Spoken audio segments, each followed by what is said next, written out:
I knew Paul Dean. I knew because I did a lot of work with the Loverboy guys. I met them back. I met Paul Dean and I go back to when he lived in Winnipeg and he was in a band called Scrubble O'Kane. So we were friends from way back then. And he invited me down to the Cave to see Loverboy. And there was a young kid that was starting out, Brian Adams, who I met before this, because he was doing jingles too. He was coming in and we were singing jingles together. And anyway, this guy comes up to me. I just moved in. He says, "Hey, Marc LaFrance." Says, "Yeah, man, I saw you playing, at the Commodore with Warming Up God. I love your drumming, love your singing." And we chatted. I think we had a drink together. And I've always been careful to be nice to people and it was Bob Rock. Yeah. So, and I use that as a story a lot of times for with young musicians saying, "Oh, no matter what level you're at, don't think your head is that big. Yeah. You can't give people the time of day because you don't know who you're talking to." Yep. And I use that example as a guy who gave me a lot of work. And if I had been a dickhead, I would have, there's no way he would have hired me later. Yeah. So I think it's very important to, if you want to have a career, to treat people properly, no matter who you are, if you don't know them as well, right? Welcome to the Vocal Lab. I'm Sarah Ramsey, and this show aims to pull back the curtain on the entertainment industry, where veterans give up-and-coming artists some of the information they wish they'd had when they were just starting out. Sort of a music industry primer, if you will. We are here today with Marc LaFrance, and Marc has been involved in the music industry for over 4 decades. He's a well-known and highly regarded industry professional. He's performed as a drummer, singer, producer, songwriter on over 100 albums, has done countless recording sessions and live performances. Some of his present and past accomplishments include being the drummer and singer for Bachman and Turner and Randy Bachman since 2009. And he performed with Bachman and Turner in the Will Ferrell movie, The Campaign. He's the drummer and singer with the band Cease Desist. He has recorded with a vast array of prominent artists, including Crowcuss, Chilliwack, Payolas, Loverboy, Trooper, Prism, Shari Ulrich, Bruce Miller, Straight Lines, Glass Tiger, Long John Baldry, Alice Cooper, Motley Crue, Bon Jovi, Cher. I have to take so many breaths to get through this list, Marc. Carly Simon, Blue Murder, The Cult, David Lee Roth, Scorpions, Black Veil Brides, Michael Bublé's Christmas in New York, and many, many others. He's written and produced over 100 tracks for Scholastic Books, which is one of the largest book publishers in North America. The music is part of a kindergarten through grade 6 educational book and CD that was distributed nationwide. He's written several articles for renowned book publisher McGraw-Hill Ryerson for high schools.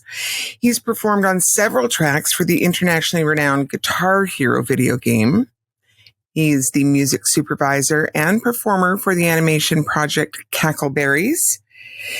He formed Delinquent Records in 1994 with the release of his first solo album, Out of Nowhere, produced by Paul Dean of Loverboy. And Marc himself produced several albums at the Warehouse Studio, which is Bryan Adams' studio. In the Eye, The One Inside, and Let Me for the Polish rock band. Oh, how do you say that, Marc? Kamia. Thank you.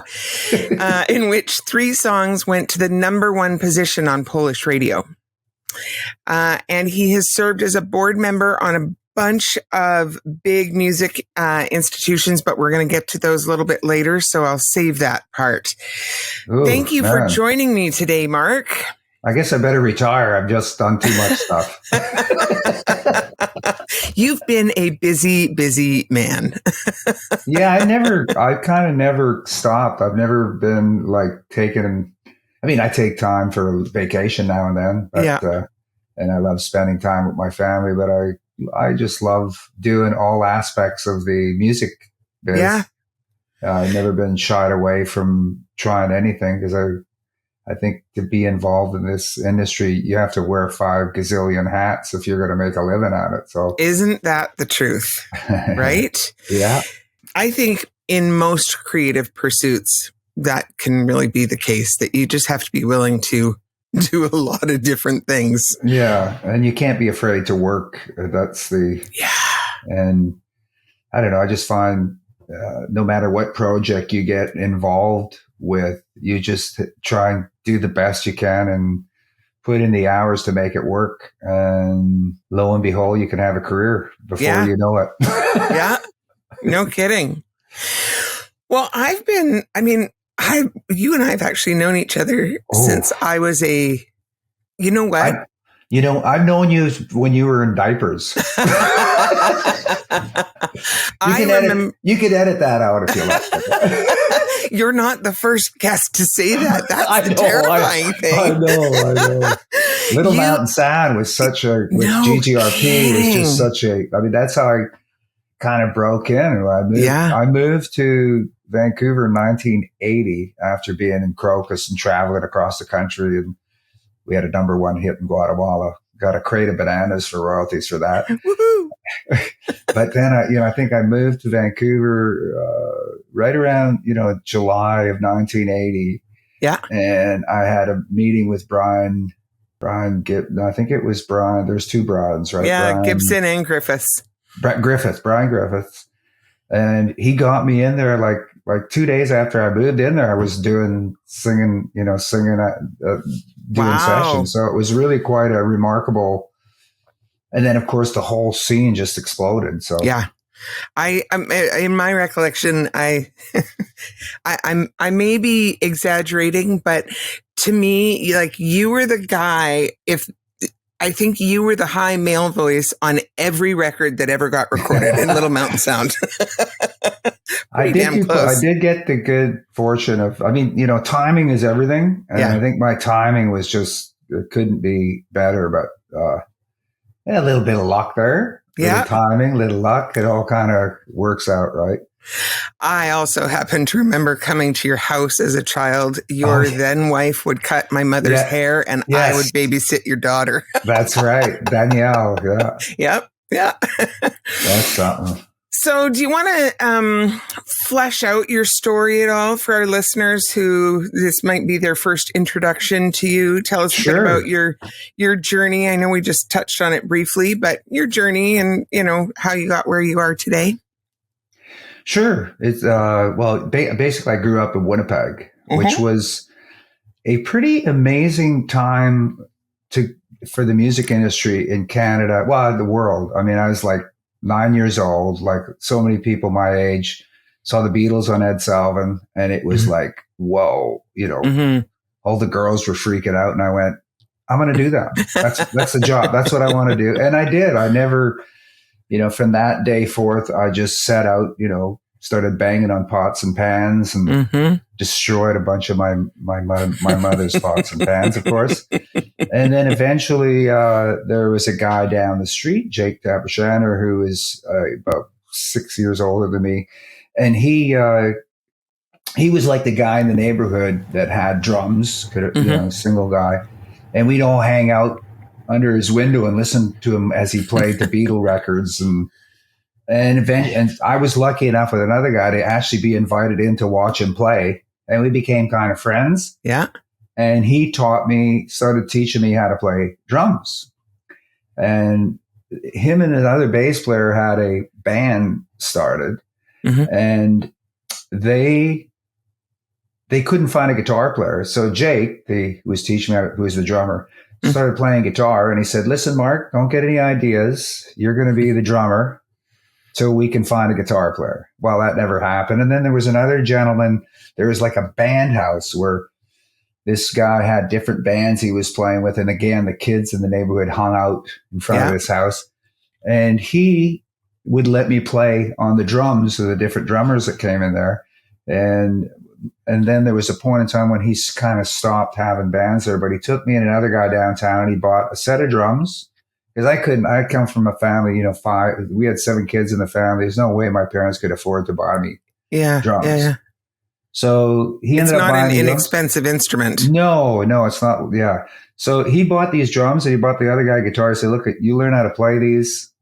They're yours. The other kid never learned how to play the guitar, but I got these drums. And then Jake and I partnered to buy a set of Ludwigs together, and lo and behold, I was in a band, and it just kind of grew from there, playing high schools and making $30 a night. But it was like amazing. And then, of course, then being from Winnipeg, Beatles were the rage. Winnipeg was amazing. There had to be 200 bands happening in Winnipeg. Yeah. And one of the bands from my city, Winnipeg, the Guess Who made it. Yeah. And then all of a sudden you went, they were great, but you go, I can do that, Yeah. So it just sort of, everything just, and then of course, full circle, years later, I ended up being in Randy Bachman's band. So it was kind of, and I did, my first recording act was Crowcuss, and we had 2 ex-Guess Who members. So that was kind of like the beginning of the journey that led to moving to Vancouver eventually, and just sort of having the good fortune of having a recording deal with Stony Plain Records, which was a small independent at the time. Ola Pearson was amazing, and we had 2 albums, and it just it's just everything you do. It's amazing how something else comes out of it. Just because you did that one thing, and everything sort of interweaves together. So I think those things of like one opportunity building out of another, those absolutely happen when you're open to them. Yes. When you have a really like predefined version of here's where I'm going, here's the road to success, and it only happens in this one straight path. I'm not sure if those, and you're like, hardcore to stick to it. Yeah. I'm not sure if those same opportunities present themselves. I think it's really key to be that you have to be receptive to them. Plus, I never, ever had a plan B. Yeah. I was just bent on doing this no matter what. And I kind of loved every bit of it. Even, I know there are a lot of guys couldn't handle the traveling. Mm-hmm. Of course, back in the day when I started playing, you had a van, and you packed your equipment in with a van. There were 4 of us, and we'd go and do a gig in Paul, Manitoba, which was like a 12-hour drive away. Mm-hmm. And guys would lie on the monitors, on the equipment, and the 2 guys, you'd sort of rotate. Yeah. And then you get there, you do the gig, and as soon as you finish, you make, like, at the time, like I said, 30, 40, $50. This was back in the early 70s. You'd hop in the van and you drive back home. Yeah. It's, well, and I mean, I have to say your sort of childhood origin story of that community and somebody really coming in and saying, I'll provide the gear. I will provide the opportunity to learn that context. That is a piece that you don't hear very often. That's a little magical piece of your story. It was kind of magical the way it all kind of came together. And, both of these guys, Glenn Lusinger, the guy that bought me the drums, he ended up being in my first band and he was like 10 years older, and he was just, such a, between Jake Tapashander and then of course I had amazing bands that I ended up playing with. My dearest friends, still my best friends, live in Dallas, Texas, Craig Troop and Rob Lang, that I ended up playing in bands with these guys, and we're still the dearest. A lot of these people are still very close friends of mine. Unfortunately, Glenn passed away, but I mean, it was, it's just amazing. I had the good fortune to be connected with really smart and bright people that were older than me, but actually, I learned so much from being around these people. I ended up learning the business. And later on, even with Crowcuss, Herman Froome, who was one of the piano players, was very, taught me how to do books, so I learned how to do proper books and so that, which is, when I was president of Music BC, I go into schools and they asked me to do little, go in and talk to the music class or whatever. And first question I saw, does anybody know anything about accounting? And they look at me like, what? I thought, it's, rock and roll, woo-hoo, part. I said, no, it's the music biz. If you don't understand the nuts and bolts of your industry, you're not going to have a career, because it's a complex industry. I mean, how many stories have you heard where guys have been hugely successful, but they didn't understand song publishing. They didn't understand neighboring rights. They didn't understand the mechanics of the industry, and they left it up to a manager who totally screwed them and, excuse my French, but fucked them over. Yep, absolutely. Yeah. Absolutely. And it's interesting. I've had a couple of guests on where we've done interviews that have been much less about the performance side of music and much more about the actual fact that as musicians, we are entrepreneurs. We are business owners. Yeah, absolutely. That's what we are. And self-employed. And you got to have skills.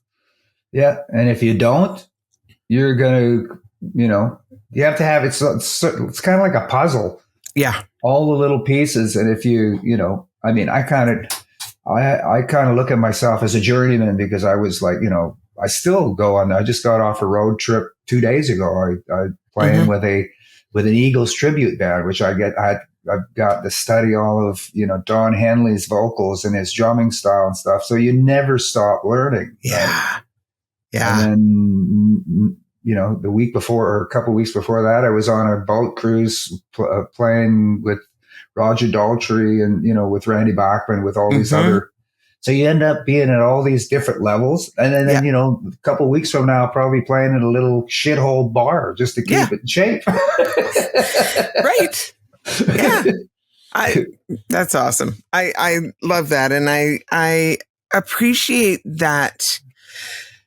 And I think it's worth sort of pointing out that even when you get to a point in your career when you are playing with the Roger Daltrys and Randy Bachmans and whatever, you are still sometimes taking the gig that's the shithole bar because it keeps your chops up. It keeps you in shape. Exactly. It's like going to the gym. That's the way I look at it. You may go, you're not, you get a token amount of money, but it's like, you got to keep playing. You can't, if you take too much time off, you lose your calluses as drumming. Yeah. And singing, you gotta keep, it's a muscle. So you gotta keep working it all the time. And it's always, voices are always a challenge at the best of times. Yes, they are. I remember years ago, because we used to watch Merv Griffin, because he was a professional singer at one time, and he said that he didn't like it because he said every morning you wake up, to check and see where it's at. Yeah, that's the truth. Yeah. And actually, we will come back to the vocal piece of it in a little bit, but let's, like on this show, on the Vocal Lab, we're aiming to kind of shine a light into the industry through the lens of what I know now that I wish I'd known then. Absolutely. Yeah. for those of us who've been doing it for a minute. With that in mind, if you were starting your career all over again, is there anything you'd do differently? Well, what I love about today is that there's, with the internet and all of these different, like shows like you have, there's so much that you can learn that you couldn't do when I was a kid. Basically, how did you learn? You put on a record player, and put it on with a scratchy needle and wrote down the lyrics, tried to figure out the drum parts. And of course, being a young drummer, you'd be learning the drum parts incorrectly because you didn't realize they were overdubbing. So you'd be trying to play cowbells and everything at the same time. And you thought that that's the way they did it. Right. Yeah.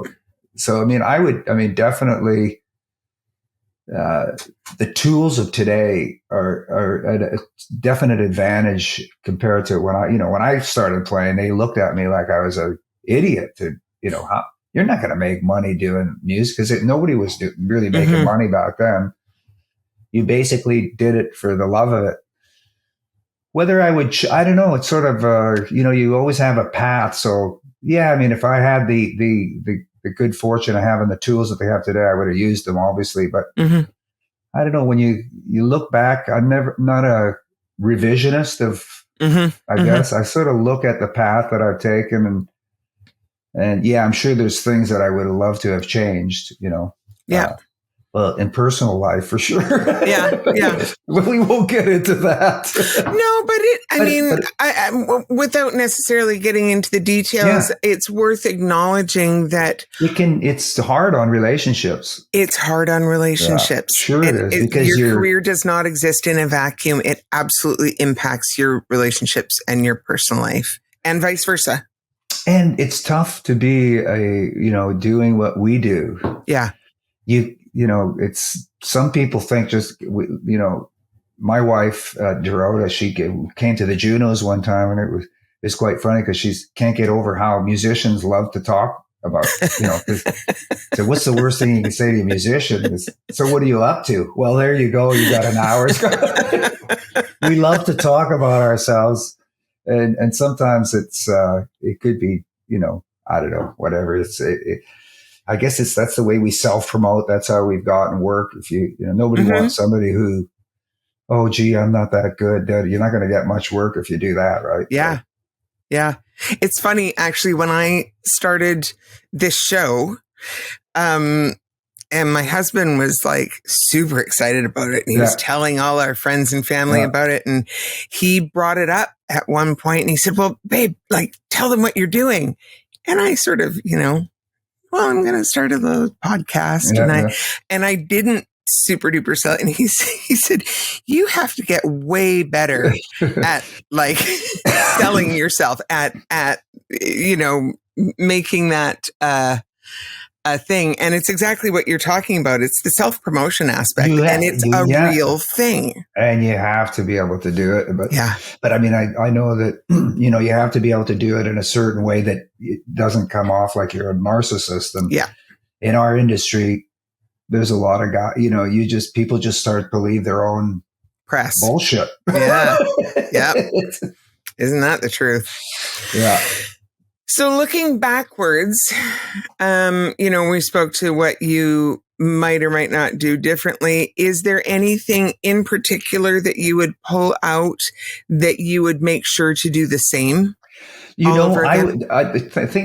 wish I would have taken more theory and, maybe, I play a little piano, I play a little guitar, but I wish I would have done maybe a bit more of that, because that would have probably helped. Because the more you know about music, the better you can be at your craft. So but I still, now in my later years, during the pandemic, I just started practicing guitar. I'm not going to be good enough to be able to play, but at least good enough to be able to sit with my Logic and write tunes and that type of thing, right? And then hire good players or collaborate with good players to be able to play the parts properly. I think that's actually, I talk to my students about that sometimes. For me, when I was doing a lot of writing, I don't do much writing anymore, but when I was doing a lot of writing, because I played piano, growing up, and, I was never any kind of concert pianist, but I certainly played well enough, and that was fine.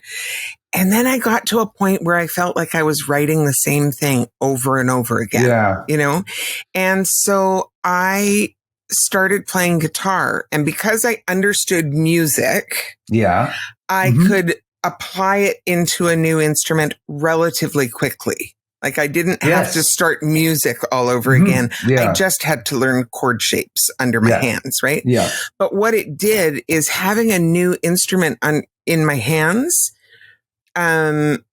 absolutely changed what I was writing. Absolutely. Because piano, you can't help it. It's a little bit more melodic because you just sort of, in guitar, you can get the, the power chords happening. So you can rock it up a bit. And so I think different instruments do influence the way we write, and it can be worth picking up a new instrument, even if you're only ever going to be shitty at it. Absolutely. But it opens just up enough to write. Because it sends you down a different pathway, which is, so that actually brings up a good point, Mark. You talked about your theory background. So, like in this industry, obviously we see some people who are super formally educated in music and some people who have no formal education and they're doing it all by ear. And then we have got everything in between. Where do you sort of fall on that spectrum? I kind of fall somewhere in the middle. I mean, I can read enough to get by, but, my ear has always been, I've always been good with my ears. So it's helped even in some of those sessions. But I was fortunate when I started doing the sessions that like in GGRP, there were people like Peter Clark and your mother, who is amazing, that helped me. I mean, these people, they were like, took me in. I mean, I know a lot of other people, singers would come in and they, right away whether you fit in, but they just brought me into the fold, and it was like it was that magical, right? To be around all of these amazing singers. And, I mean, I started doing sessions in Winnipeg, and I remember you go in and they'd pay you $50 per spot. So I go and I'd play drums and I'd sing, do backgrounds or whatever. And you do 5 spots and I'd make like, I don't know, $600-700 or whatever it was at the time. I went, whoa. And then I came to Vancouver and I got on my, my first ACTRA, and it was like, when I got the first checks I got from that, it was like, whoa. All of a sudden it was like it was like a whole different reality. And those were such magical years. They really were. With you had the sessions happening for the jingles. So I'd be sitting in the lobby, and then of course Bob Rock and started happening, and Bruce Fairburn, and you'd be sitting waiting to do a jingle, and Bob Rock would walk through and say, "Hey, Mark, could you do some backgrounds for me next work? I'm, doing an album with Bon Jovi or whatever it was." And you go, "Yeah, okay." And then you'd be sitting doing in the lobby there, waiting to working on that. It was the Cult album actually that particular day. Then the next day you'd be doing that, and your dad would walk by. Mark, can you come in? We're doing an A&W spot tomorrow. So I'd start just going, because they had the little lunchroom there. Yeah. Some days I just drop in and have lunch, and I get a gig. Yeah.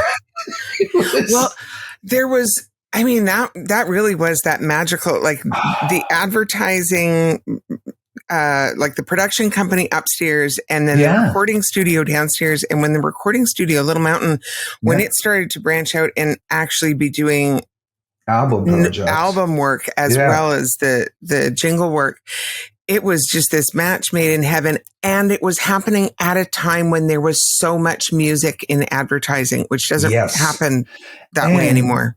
And I know it, unfortunately that changed, and the thing was too, is because all of us had gotten our chops from doing singing on the ads and stuff, including the engineers. So you hear, Bob Rock and Mike Fraser, all of these guys ended up they knew how to mic an orchestra. Yeah. They learned their craft from doing the jingles. So then because we were in there every day.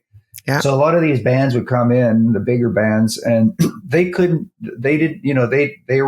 in the studio every 2 years or something. So it's not the same as we were in there every year, so we could go in and just get stuff done quickly. Yeah. And that would, ended up saving. So it was quite a nice connection between both of those, it just was magical the way it all kind of fit together. Yeah, that's true.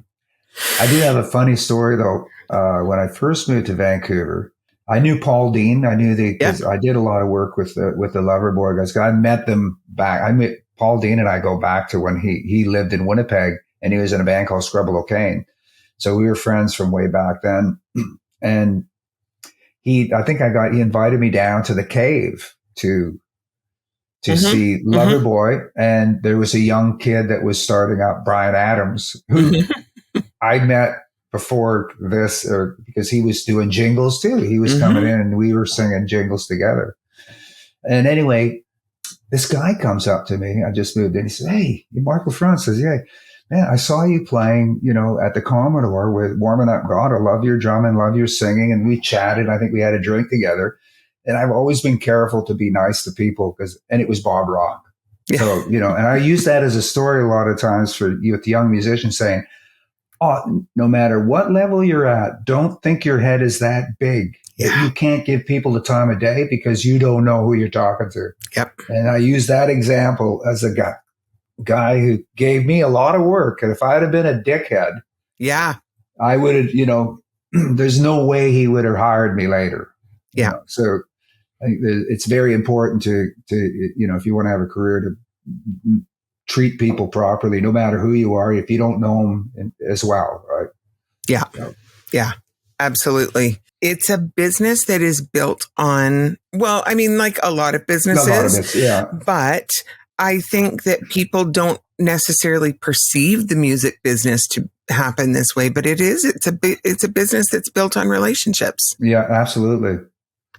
And if you learn how to fit in with people, and that's personality, I think is a big thing, is an important factor for sure.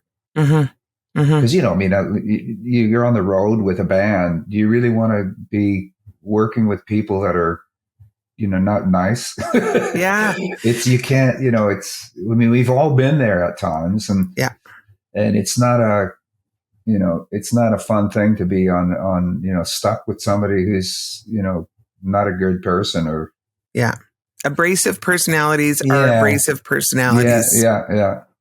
Yeah, for sure. Absolutely. So you have one of those like truly amazing high rock voices, male rock voices. Like I've seen you sing AC/DC, like just, it ain't no thing. And so I would like to know, what do you do in terms of caring for your voice? It's lasted you 4 decades and you're still going strong. I heard you sing a month ago and it was great. So what do you do? I a big part of my regime is health. Like I go to the gym 5 days a week. And my wife Dorota is very health, like the food that we eat. And so we're very, very conscious of, but I try to stay as healthy as possible because obviously being a drummer is very physical. Yeah. And, singing as well is obviously physical. So I try, and I do vocal eases and warm ups before I hit the stage. And, but as you get older, you got to be careful because it does, your voice does change as you get older. So you have to readjust the way, and just, I think just trying to be real conscious of how your voice feels, when you should push it, when you shouldn't.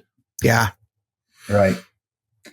Yeah. So, and it does. I mean, I'm performing all the time. So between live and then I've had the good fortune, I got my Logic. So I still do a fair amount of studio work from my home. I'll do vocals for people all over the world. They go, that's it ends up being a really good part of my income as well. Just from having done big records, people still go, "Oh, are you the guy that sang on this?" And I go, "Yeah." And they go, "Oh, would you like to sing on my album, like backgrounds or whatever?" So it's, and I think doing the studio stuff, you get to know because it's like a microscope. So you get to know what works and what doesn't just from spending as much time doing studio and live. They kind of can interconnect to be able to, although being live is immediate, you don't get a chance to redo a line.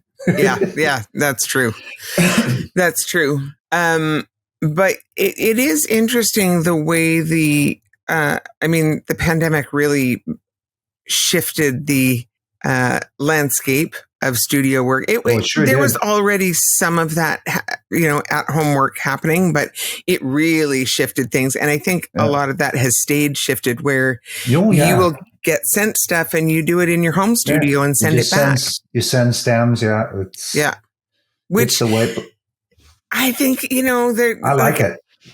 It's funny. I was talking to Saffron Henderson about this element, and she was talking about the fact that it's great for the convenience of it, but nobody's producing you, so you have no feedback.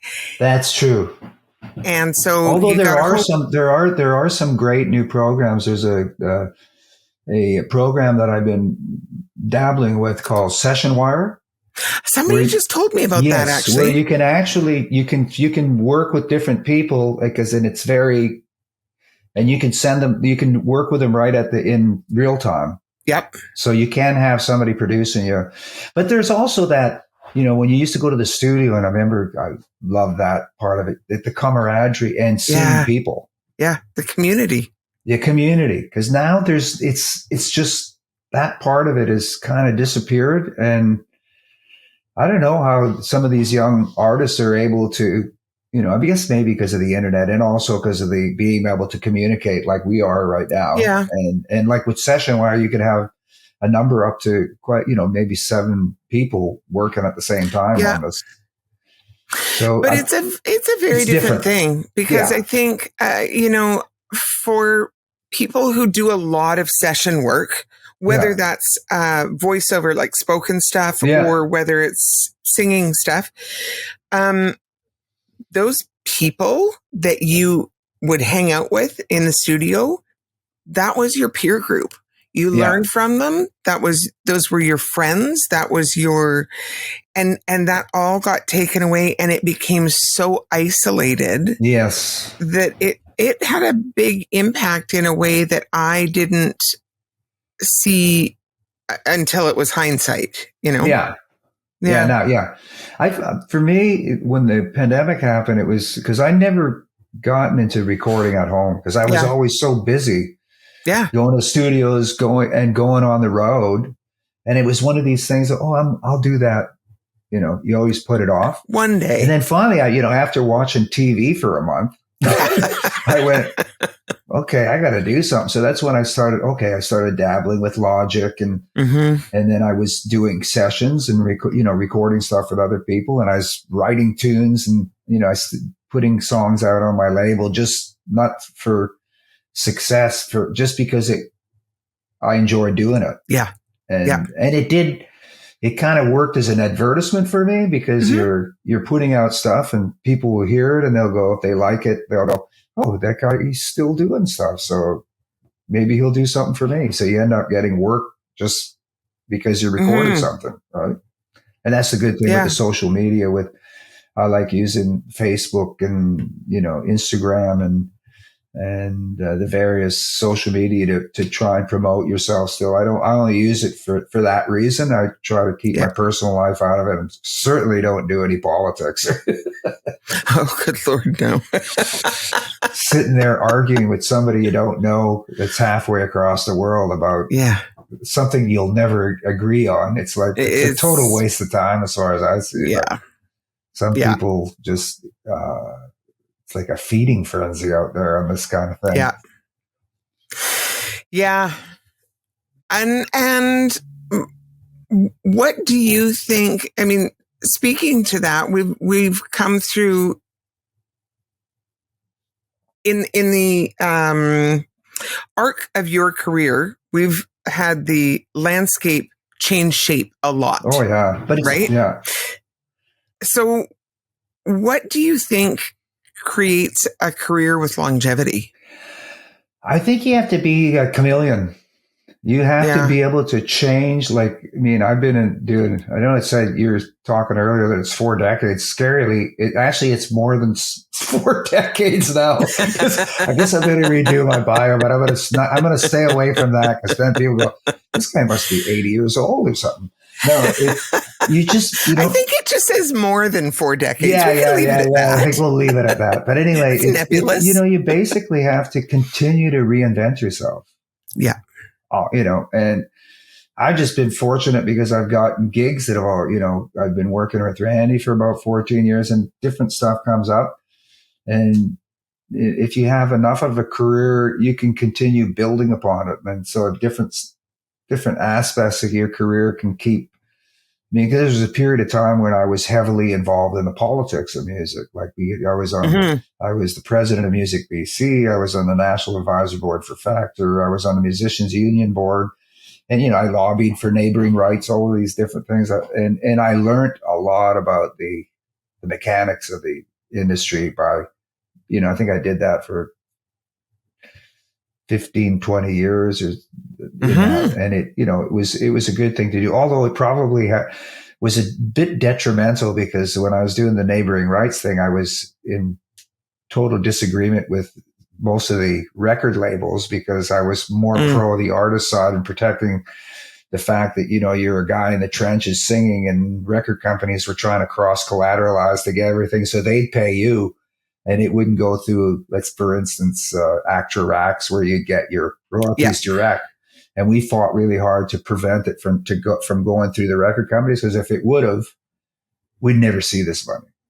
Yeah. And so by doing that, I pissed off a lot. I probably wasn't getting any record deals around that time, but you know, so be it. Now, most of those guys, some of the guys have passed away, I guess. So the guys that might have really hated me aren't around anymore, so I don't have to worry about it.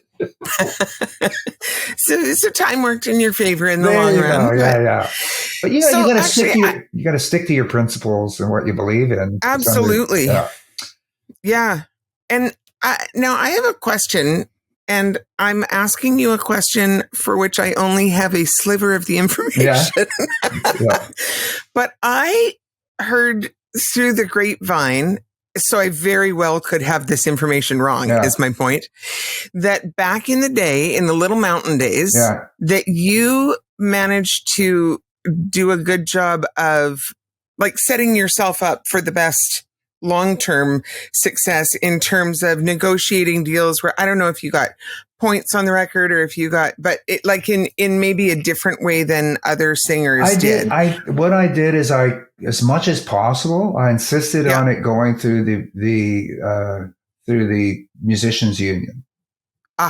And the reason why I did that, because I knew enough about it at that time, because if it went through, especially their big labels, if it went through the musicians union, there was a file contract. And at the time, I kind of knew there was this neighboring rights thing, which, you know, it's the right that neighbors songwriting and publishing. So when a song now, because it's been passed in law for I think it's been quite some time since it was passed into law. Canada changes. And for those who are listening, we're talking about Bill C-32, That's exactly right? what it is. Bill C, which is so, you know, essentially when a song gets played on radio and in gyms, as a person that performed on that record, if the record company gets 50%, the other 50% is split between the main artists, and I think 20% of the main artist goes to the side players like myself. And so that's how, you know, you get that. And at the time, I kind of knew that might, so I wanted to make sure I had a third party document that showed that I played. Right. So a lot of those records that I sang on were like, you know, Motley Crue, for instance. And then I did the side effect of that was you also, because you file a union now, when Motley Crue all of a sudden started using those songs like Kickstart My Heart in different movies and TV shows, I would get a reuse fee. And as soon as you get that reuse fee, it's like this magical thing kicks in to the musicians film fund. So for the rest of your life, you get the film industry kicks in, I don't know, $46 million a year into this fund that's distributed amongst all of the people that have had, you know, songs like, you know, that, and you'll get your share forever of this money. Yep. And I remember actually Jim Valance was a guy that actually encouraged me in that way as well, because I did some sessions with him with 38 Special, and he always filed card. You didn't even have to ask him. He would do it. Right. Yeah. And, you know, I still get money from Revenge of the Nerds too, from, you know, 40 years ago. And it's not, a lot of it isn't necessarily huge, but it becomes a numbers game. Yeah. So the more, you know, so I was always very kind of meticulous about that. And Bob Rock and a lot of the producers, I'd always ask for that, and it was never a problem to do that. So, yeah. And for those who are listening, what the alternative is, which was often commonplace, and I think actually still is often commonplace in session work is you get a buyout, which, you know, so you just get like the session fee. And that's it. But of course now, the fortunate thing is that if you register that song, at least you'll get the neighboring right?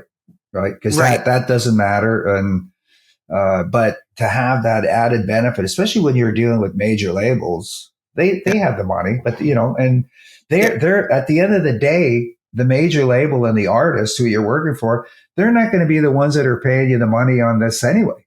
Right. It's going to be the motion picture business or the producer of the movie, you know, hot tub movie or whatever it was, one of the hot tub time machine or whatever. Yeah.